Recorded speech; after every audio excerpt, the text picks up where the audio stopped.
যে আসলে বিপিএল হবে, তো সেই দিক থেকে আমরাও আশাবাদী। নর্মালি তখন আইকন নিয়ে কথা হচ্ছে, আমি নিব হচ্ছে ম্যাথুইসকে। নর্মালি তো এর আগে দুইবার হচ্ছে আমাদেরকে মানে বলেছিল হয়তো বা বিপিএল হবে, তো এর আগের হয়তো বা টিমও ঠিক হয়ে গিয়েছিল, আমরা ওয়েস্ট ইন্ডিজে ছিলাম, বাট বিপিএলটা হয়নি। তো এইবার 2 মাস আগেই আমাদের ম্যাডামের সাথে কথা হয়েছে, রুবাবা ম্যাডামের সাথে।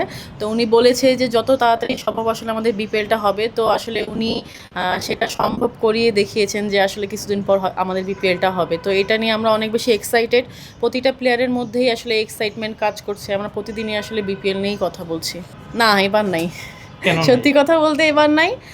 কারণ আপনারাই বললেন যে কমপ্লিট একটা হচ্ছে অ্যানাউন্সমেন্ট এসেছে যে আসলে বিপিএল হবে, তো সেই দিক থেকে আমরাও আশাবাদী। পার্সোনালি এরকম কোনো কথা হয়নি আমার সাথে, এই ধরনের কোনো কথা হয়নি। আশা করা যায় যদি টিমটা অ্যানাউন্স হয় বা আমরা কোন টিমে আছি সেটা জানতে পারি, তারপর হয়তো বা আমরা কথা বলবো। আমি নিব হচ্ছে ম্যাথুইসকে, ওয়েস্ট ইন্ডিজের। কারণ কি? কারণ ও হচ্ছে এক্সপ্লোসিভ ব্যাটিং। অলরাউন্ডার। আমি দুইটা দিকই তার কাছ থেকে পাবো। অনেক এক্সপেরিয়েন্সড, ওয়েস্ট ইন্ডিজের ক্যাপ্টেন, অনেক দিন ধরেই ক্যাপ্টেন্সি করছে।